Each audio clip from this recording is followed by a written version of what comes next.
I couldn't get it out of my mind. I went out, I often pray on my porch swing. So I went out, sat on my front porch and was praying. My husband, every morning we made it a ritual to pray healing scriptures together. So I opened my Bible, and the scripture that came out was in Isaiah.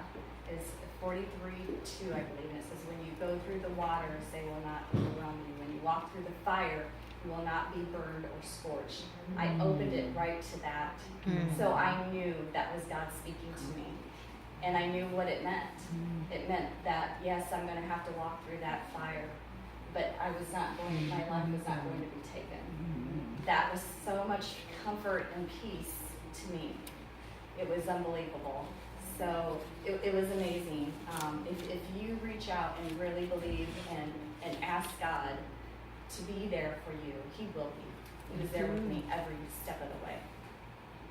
So anyway, after I was diagnosed, I was, like I said, I was told to do the typical conventional method, cut, burn, poison.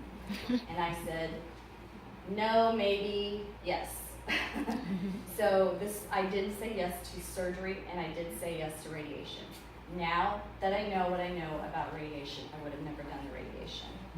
What happened after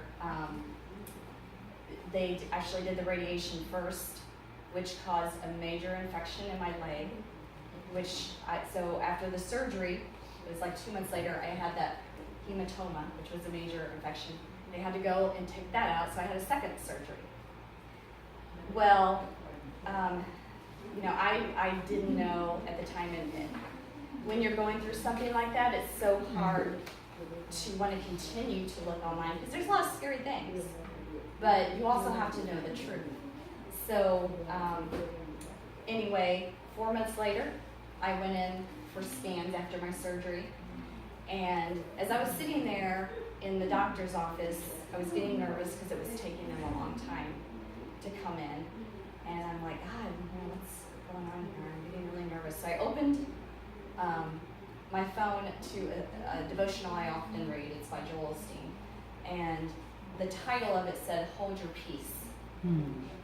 And just as I had read that, the doctor came in the door, and he looked very upset, and I was, what's wrong? And he said, I don't want to tell you this, but it's metastasized to your lungs and liver, stage 4. And as you can imagine, fear just overwhelmed me and my husband, and it was very scary. And after we left, I was very upset. I'm like, God, I thought you told me you healed me. I thought you said that this cancer was not going to take my life. I couldn't understand. I was very upset with God. And you told me, Lord, now what's going on here? But He had a plan. So anyway, so I don't want to leave anything out. Just clinging to God, praying. I just really asked Him what I should do. I said, Lord, what do you want me to do now?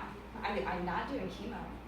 I told my husband, I said, I will not do it. And even the doctor said, well, I'd only give you a 20% chance to live a year doing a year of chemo. And I went, why would I put myself through that?